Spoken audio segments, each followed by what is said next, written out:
Welcome to the Rock Pine Town, and I hope you enjoy this insights into Scripture. Today we are going to look at Judah and Tamar.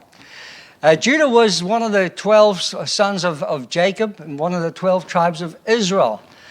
But the story of Judah and Tamar comes right at a strange time, because in Genesis 37, we get the story of Joseph with his technicolored dream coat and how his brothers saw him coming afar off when he was bringing food to them, and they hated him because they thought he was a bit of a show-off, a bit of an obnoxious guy. And also there was favoritism. His father preferred him more than the other ones. And they decided, well, what we would like to do is we would like to actually kill him. So Judah was one of Jacob's children who participated in the conspiracy to get rid of his half-brother Joseph.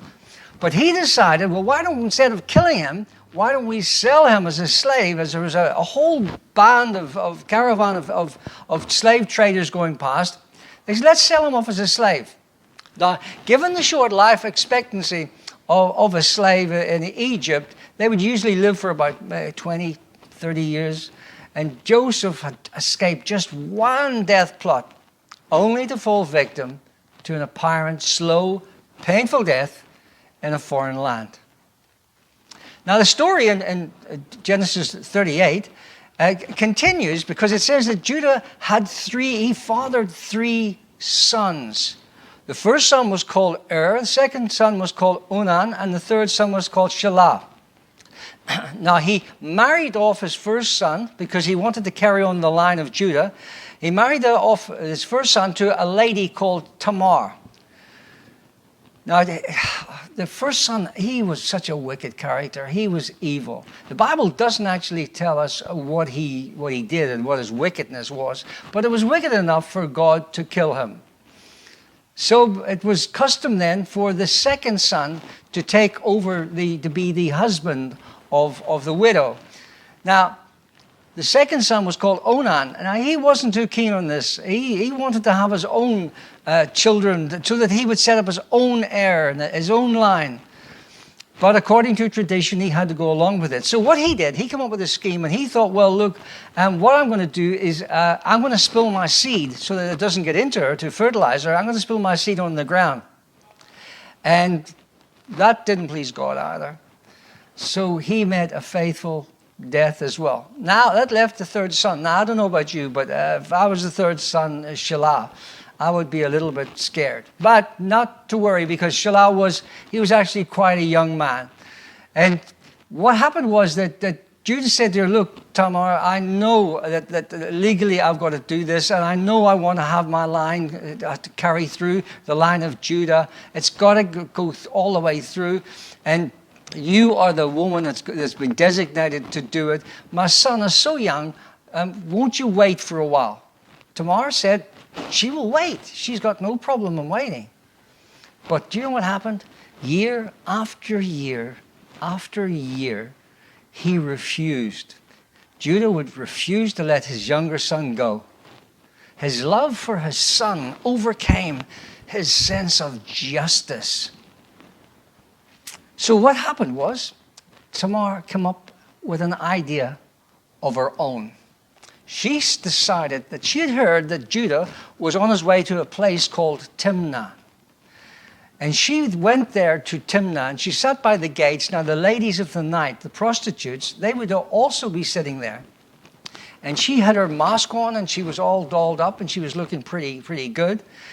And Judah went across to her, and he approached her for the evening. And they went to bed together and had their sex, and she became pregnant. Well, as far as she was concerned, the job was done, and Judah went on his way. And about 3 months later, when they got back home again, the word got out that Tamar was pregnant. Judah couldn't. He says, what?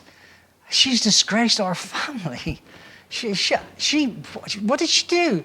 Well, she obviously had sex with somebody, because she's pregnant. She's 3-4 months pregnant now. He said, oh, no, man, this is ridiculous. That's brought the whole, everything's come on our family now, and it's not good. It really isn't good. Now, he wasn't even thinking about that he was the one that approached the prostitute, and he had no idea that the prostitute was Tamar. So he said, look, bring her out. She's going to have to be burned. Going to be burned to death. So they brought her out, but she said, well, one thing before you go. She says, I can identify the man who I had sex with. And Judah said, okay, speak your piece. Identify the man. Now, what actually had happened was that when she had sex with him, he didn't have any money on him. He had no credit cards, they had no wallet, they had nothing. And he promised her, he says, look, I'm a man of good faith. What I'll do is I'll send you a goat. She must have thought, you're kidding. I'll send you a goat. Anyway, she said, no, I want something. I'll take your goat, but I need something now just to prove that you're going to send that goat. She says, I want your seal. Now, the seal would usually be carried around the neck, and it would be dipped in plastic, and it was the seal of the household of Judah. She says, I want the seal, she says, and I want a ruler's staff from you. So he said, okay, I'll do that. I'll give it to you, and I'll send the goat on to you. So when she was brought out and she was going to be ashamed, she then said, I can prove who the man was. She said, because the man gave me this.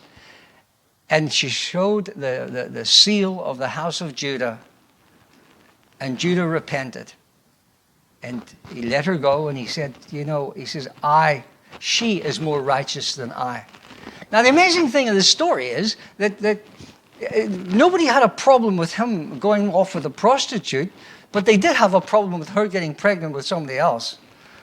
But that's the way it goes. That's the way it was.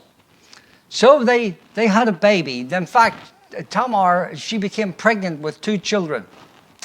And the first child, there was a bit of a fight going on, as it goes with twins. And the midwife said, as soon as one hand comes out, I'll put a red ribbon around it. And one hand came out, she put a red ribbon on it. And that hand, actually, the baby's hand that came out second. It wasn't the firstborn after all.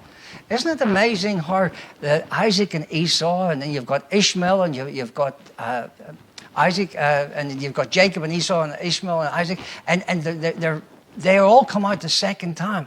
And yet of all, they're the children of the promise.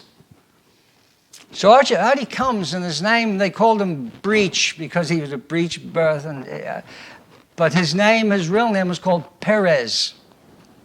So Perez comes, and he now is the child of Judah and Tamar. And he is now going to carry on the lineage. Not the other brother who was actually born first, but the one who got the red scarlet thread round his wrist. He's going to carry the lineage of Judah.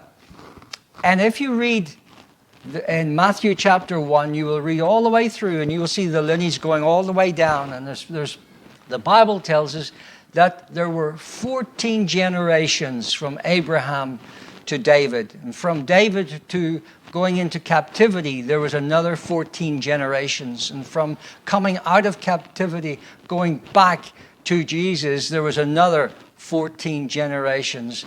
And all these generations, all the way, came through and ended up with Jesus.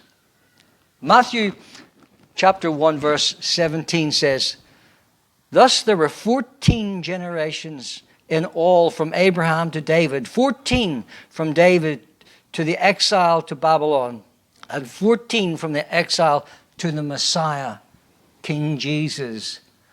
So here we have 42 generations all the way coming through until we end up with Jesus. And when we look to see who is in those generations, in that lineage, well, we've got Tamar, and we know what she was up to. She was pretending to be a prostitute.